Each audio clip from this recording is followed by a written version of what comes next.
85 anyos na lolo na pupunta lang sa doktor na padpad sa ibang bansa dahil nalito sa GPS.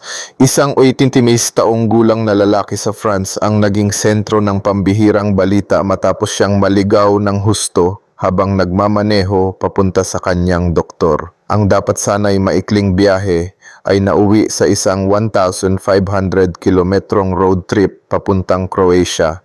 Nagsimula ang insidente nang umalis ang matanda mula sa kanyang tahanan sa Châtillon-sur-Thouet para sa isang check-up sa kalapit na bayan ng Airvault na 19 kilometers lang ang layo. Nang hindi siya sumipot sa kanyang appointment at maging sa isang meeting ng asosasyon kung saan siya miyembro, nagsimula ng mag-alala ang kanyang pamilya.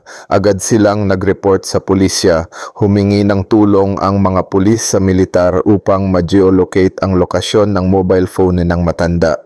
Nagulat ang lahat ng matukoy na ang telepono ay nasa isang hotel sa Croatia, isang bansa na hindi man lang karatig bansa o katabi ng France.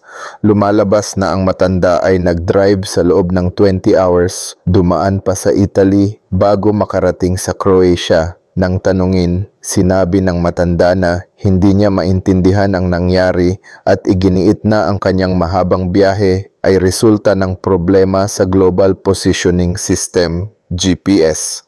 Ayon sa mga ulat, ang matanda ay walang anumang kilalang history ng cognitive impairment o mga issue sa disorientation.